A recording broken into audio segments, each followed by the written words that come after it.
자, 그러면 다들 아시겠지만 나스닥 미친 듯이 하락했죠. 그 최저점을 다시 갱신하는 모습을 보여주면서 코로나 때보다 더 큰 하락폭을 만들었어요. 왜 이렇게 그리고 코스피도 오늘 엄청나게 떨어졌죠. 거의 뭐 개파락. 박스권을 깼죠. 박스권을 깨고 떨어졌고 삼성전자는 거의 이제 코로나 이전이거든요, 이거? 코로나에서 빠졌다가 올라왔는데 그 코로나 이전 가격까지 빠졌어요. 와, 삼성전자도 이제 개파락 할 정도로 지금 전 세계적으로 다 나쁘네. 여기 아무도 관심 없을 때. 아무도 관심 없을 때 여기서 매매하신 분들은 아직도 수익 중이긴 하겠죠. 하지만 다들 아시면 다들 여기서 동학개미 운동이 시작됐지 여기서는 동학개미 운동을 안 하죠. 그래서 남들이 투자 시장이라는 건 남들이 투자 안 할 때 공포였을 때 예전 대통령이 이런 말을 했어. 그 금융위기가 왔을 때 네네. 저점인가? 근데 진짜 저점이었죠. 아, 그렇죠. 그러니까 금융위기가 왔을 때 지금처럼 경제가 안 좋을 때 우량한 종목들을 뭘 담을까를 걱정하는 게 투자하시는 분들의 철학이 아닌가라는 생각이 들어요. 이제 5만 전자 거의 다 왔죠. 거의 다 왔습니다.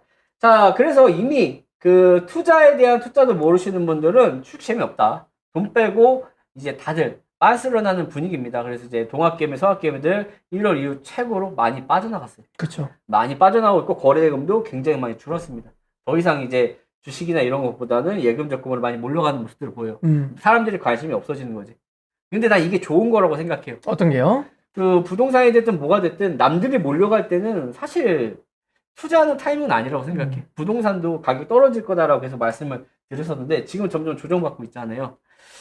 그런 것처럼 많이 빠졌는데 왜 이렇게 많이 빠졌나 한번 지켜보니까 자, 미국 41년 만에 물가 충격이 왔죠. 네, CPI 지수가 공개돼가지고 난리 대란입니다. 근데 이게 얼마나 뭐 많이 올랐나 봤더니 생각보다 뭐 그렇게 상승폭이 높진 않아요. 근데 문제는 뭐냐면 지금 이게 한 달 전에 지금 이런 상태에서 보시면은 그 저번 달까지만 해도 조금 연준이 금리 인상이나 이런 거라면서 조금 조정을 받는 듯한 했거든요. 네. 다시 치고 올라왔습니다. 그렇죠. 물가 지수가 떨어질 줄 알았는데 오히려 더 올라갔어. 맞아요. 저번에 말씀드렸던 게 뭐냐면 연준이 지금 금리 인상을 하고 지금 이제 안정세를 찾기 위해서 하려고 했던 거는 지금 여기 1~2% 1~2%만 잡게 되면은 어느 정도 이제 매수 심리라든지 이런 소비 심리가 줄어들기 때문에 잡히거든요. 근데 지금 1~2%를 못 잡고 있어요. 금리 인상을 하든 뭘 하든 여러 가지 방법으로 지금 연준이 할 수 있는 일들을 다 하고 있는데 못 잡았어요. 맞아요. 그러니까 그 많은 투자자들도 생각을 했을 겁니다. 1~2% 딱 1~2% 여기만 잡아서 추세가 꺾이면 이렇게 추세가 꺾이면 어떻게 됩니까? 한 번에 푹 떨어지죠. 과거도 마찬가지인데 짧게 갖고 왔는데 한 번 추세가 딱 꺾였을 때 푹 빠지는 거를 기대를 하고 있었어요, 시장은. 근데 못했죠. 거기다 왜 이렇게 못했나 봤더니 기름값이 그 1년에 비해서 그 70% 상승했습니다. 기름값이 너무 많이 올랐어. 맞아요. 이게 모든 운송과 물류에는 당연히 기름이 들어갈 수밖에 없는데 그 기름값이 올라가다 보니까 운송값이 올라가고 운송 물류값이 올라가니까 가격, 물품의 모든 가격이 다 올라가게 될 수밖에 없는 거죠. 그쵸. 그래서 연준이 뭘 하든 사실 지금 시장은 반대로 가고 있어요.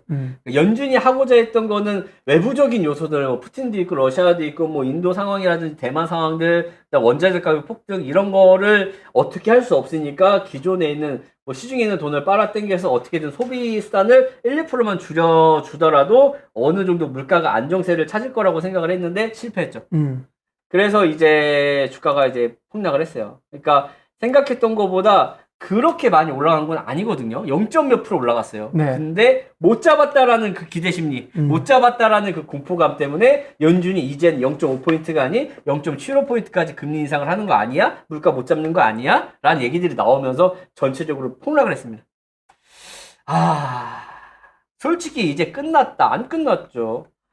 자, 그래서 이제 바이든이 이런 얘기를 합니다. 뭐라고 얘기하냐면 이거 어떻게든 잡아야 될 거 아니에요. 하는 일보다 돈 더 벌어간다. 석유업체 직접. 그러니까 바이든 얘기합니다. 석유업체들이 지금 있잖아. 하는 일보다 돈 더 벌어가. 엄청 벌어간다. 그러면서 이제 쓴소리를 좀 했거든요. 네. 그래서 이제 미국이 지난달 소비자 물가 지수가 8.6포인트나 급등한 가운데 휘발유 값이 급등 요인으로 작용이 되면서 석유업체가 막대한 이익을 취하면서도 생산에는 소극적이면 증산을 이제 독려했다고 하는데 증산을 안 하고 있죠. 그래서 이제 미국 자체 내에서도 증산이 제대로 안 되고 있어요. 그래서 이제 그 바이든이 이제 석유 업체들한테 직격탄을 얘기했는데 여기에 또 한 가지 또 아쉬운 점이 있다면은 이런 거죠. 뭐 예를 들어서 물가 폭등에 정정근근했던 바이든 왕따시키겠다라고 얘기했던 사우디에 지금 달려가게 생겼습니다. 네, 사우디한테 가서 기름 좀 더 뽑아달라고, 유가 좀 떨고 달라고 부탁하려고 가는 거죠. 아, 비트 끝났다라고 뭐 그럴 수 있지. 근데 모든 주식과 모든 자산 시장이 다 끝났다라고 보는 게 맞지 않을까요? 저는 개인적으로 그렇게 생각하거든요. 비트코인이 끝난 게 아니라 모든 자산, 모든 주식 다 폭락을 하고 있어요. 뭐 부동산부터 싹 다 폭락을 하는데 전 세계 모든 자산이 다 폭락했으니까 세상은 멸망한 거야! 라고 생각하는 거랑 비슷하지 않아요? 그러니까 비트가 끝난 게 아니고 세계 경제 상황이 지금 이러니까 조정을 받고 있는 겁니다. 전 세계적으로 전체 다. 모든 게 다 조정받고 있어요. 원자재 가격 빼고. 그래서 시장이 끝난 게 아니라 전체적인 이제 상황이 안 좋으니까 조정을 받고 있다. 이게 맞다라고 저는 표현을 하고 싶네요. 그리고 이제 코로나 때도 비트코인 폭락해서 망했다라고 사람들이 얘기했지만 결국은 다시 치고 올라왔잖아요. 그럼 뭐예요? 망했나요? 2008년도에 망했나요? 닷컴 버블 때 망했나요? 뭐 서브 때 망했어요? 안 망했죠. 뭐 남해무역, 뭐 튤립 버블 세상이 망했나요? 다 치고 올라왔죠. 근데 당시가 되니까 시장이 망하고 세상이 망한 것처럼 느껴지지만 사실 그런 타이밍에 이제 우량한 종목을 사시는 분들이 돈을 진짜 벌지 않겠습니까? 어쨌든 물가가 이제 폭등을 하면서 이제 석유 업체들한테 이제 바이든이 뭐라고 얘기를 계속 하고 있습니다. 거기다가 이제 왕따 시키겠다는 사우디까지도 달려간다는 얘기가 나오고 있어요. 그래서 이제 미 정부 소식통에 2명을 인용해서 바이든 대통령이 다음 달 이스라엘 방문할 일정에 사우디와 함께 들릴 예정이라고 밝혔는데, 이스라엘은 항상 먼저 가요. 그 미국 대통령이 되자마자 제일 먼저 인사하는 데가 이스라엘이야. 저기가 아마 성소이라서 그렇죠. 그렇죠. 참 이스라엘 갔다가 사우디도 들린다고 얘기하는데 이번에는요 사우디 왕자 만난다고 합니다. 전에는 다들 아시겠지만 그 사우디 여러 개가 있지. 그 70년 이상 그리고 달러가 기축통화가 될 수 있도록 도와줬던 게 어떻게 보면 이제 사우디 쪽이거든요. 네. 이제 페트롤 달러로 인해서 이제 기축통화에 대한 굳건한 힘을 이제 실었던 건데 70년 동안 긴 세월 동안 사우디가 여반국이었지만 최근에 이제 바뀐 대통령께서는 이 국제사회에서 사우디를 왕따로 만들겠다라는 공언까지 독설까지 하면서 적대감을 드러내는데 이제는 이제 상황이 바뀌었습니다. 그렇죠. 역전됐어요. 그 암살자라고는 친구 안 해라고 하면서 왕따 만들겠다고 했지만 원유, 금수 조치 등으로 중동산 원유 증산이 절실해졌기 때문에 이제는 가려고 하는 것 같아요. 그래서 이제 사우디 가가지고 얘기를 해야 되죠. 그러니까 이 경제라는 게 참 웃긴 게 영원한 적도 영원한 같은 편도 없는 것 같아요. 일단은 뭐 사우디 왕자를 만난다고 얘기를 했었는데 사우디 왕자가 뭐 이제 범죄를 저질렀던 뭘 했든 간에 결국 사우디의 힘이 지금 필요한 거잖아. 그래서 이제 안 한다 왕따 시킨다 했다가도 이제 말을 좀 바뀌는 이런 모습들을 보이고 있고 그 다음에 이제 조금 바이든 쪽에서는 화살을 지금 얼마 안 있으면은 또 선거해야 되거든요. 그렇죠. 얼마 안 남았죠. 그래서 그런지 이제 화살의 방향성을 조금 틀어야 돼요. 왜냐면은 지금 경제 상황이 최악이고 미국 사람들의 거의 80% 이상도 이제 경제가 안 좋다고 생각을 하고 다들 아시겠지만 미국 사람들 같은 경우는 401k로 인해서 많은 사람들이 주식을 연금처럼 보관을 하고 있는데 주가가 폭락하니까 이제 국민들이 미쳐가는 거죠. 그렇죠. 그래서 고점 대비 많이 올라가긴 했지만 그래도 이제 많은 사람들이 힘들어하니까 화살을 조금 돌리려고 하는 모습들을 보이는 게 그 연준이 터치 안 하겠다. 그리고 이제 공화당 니들 뭐 좀 해봐라. 그 총기로 조금 얘기를 좀 돌리려고 하는 모습도 보이거든요. 바이든이. 네. 왜냐면 얼마 전에 또 이제 총기로 인해서 뭐 많은 이제 학생들이 사망을 했잖아요. 그래서 이제 바이든 공화당 의원들에게 뭐 좀 해봐라. 그 총기도 지금 이제 어그로를 조금 끌고 있는 모습들을 보이고 있어요. 그리고 이런 얘기도 나오고 있습니다. 어떤 얘기냐면 뭐 미국의 인플레는 푸틴에게 달렸다. 누가 얘기했느냐? 미국 전 재무부 장관 그 오바마 때 계셨던 분이거든요. 네.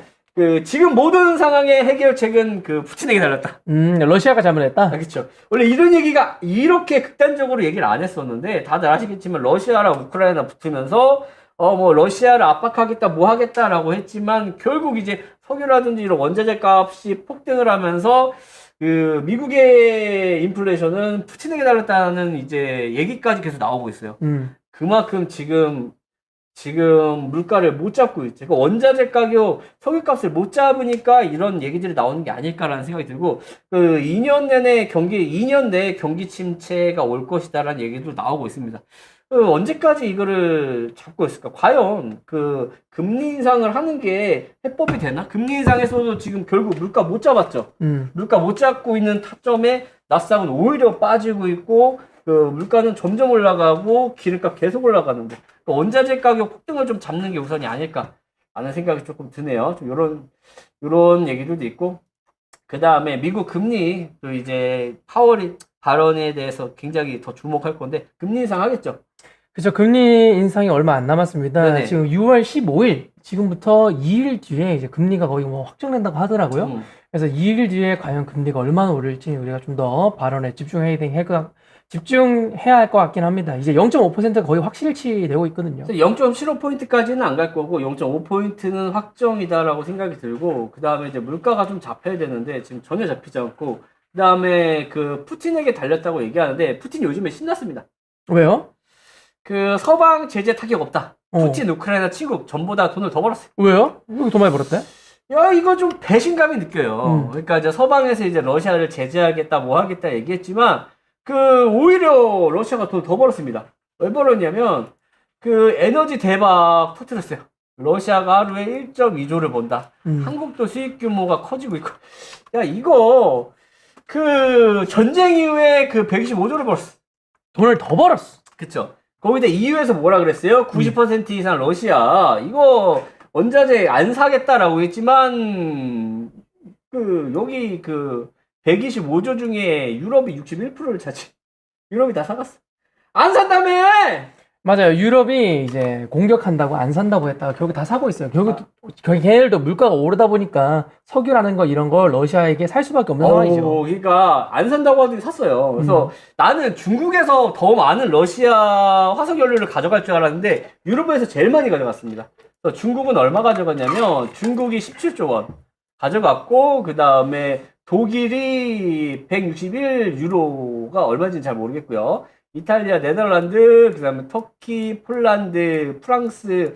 나는 인도랑 중국이 제일 많이 가져간 줄 알았는데, 그, 전체적으로는 뭐 유럽을 뭐 하나를 묶었으니까 유럽이 더 많겠죠. 네. 개별 국가로 나누면은 뭐 최고는 아니겠지만, 어쨌든 간에 인도도 생각보다 많이 가져간 건 아니네요. 결국 난 인도랑 중국에서 엄청 소비할 줄 알았는데, 과반수가, 유럽. 야, 너네 제재한다며. 제재한다더니 이쪽으로 다 늘어났고, 그리고 서방 국가들이 러시아 대제재에 동참하면서 러시아산 에너지 구매 중단 시작해 5월이죠. 5월달 했는데 미국은 수입량의 100%를 줄였고요. 스웨덴은 99%, 리투아니아는 78%, 일본은 50%를 줄였고 반면 중국, 인도, 아랍에미리트는 늘렸고요. 한국은 14% 줄였어요. 줄이긴 했어도 러시아 걸 많이 갖다 썼네요. 그치 먹고 살아야죠. 그래서 이제 더 많은 제재가 들어가면 뭐 이제 원자재 값이 어떻게 될지 모르겠지만 일단은 러시아에 대한 의존도가 좀 높긴 해요. 높긴 하고 얼마 전까지만 해도 뭐 러시아산 원유 연마까지 90% 감축한다고 했는데 사실 이게 쉬울까? 쉽지 않죠. 그래서 이거를 참 진짜 애매한 것 같아요. 러시아랑 우크라이나 전쟁이 끝나서 그 곡물이라든지 아니면은 원유라든지 이게 제대로 돌아야 되는데 사실 러시아에서 이제 수입 못하는 만큼 사우디가 7월부터 증산을 해준다고 했지만 필요한 것보다 모자라죠. 그래서 그랬음에도 불구하고 지금 원유 가격이 떨어지지 않고 있는 부분은 조금 더 많은 양을 증산을 해야 되는데 석유업체들한테 입장에서는 노났잖아요. 야 조금만 캐도 더 많이 돈을 벌 수 있는데 이걸 굳이 늘려야 돼? 라는 생각들을 많이 하지 않을까? 그래서 이제 바이든도 석유업체들 하느님보다 돈을 더 벌어간다 그쵸. 라고 얘기하지 않을까? 그래서 이거를 참 미국에서 어떻게든 풀어줘야 되거든요. 이게 풀려야 어느 정도 이제 물가가 안정됐을 때 지금 쓰나미처럼 이제 소비자 물가도 좀 줄어든 타점에 딱딱딱 떨어지면서 이제 주가도 딱딱딱 비트코인도 딱딱딱 올라갈 텐데 이게 해결이 되지 않으니까 직접적으로 공포감으로 계속 하락만 하는 게 좀 안타까운 것 같아요.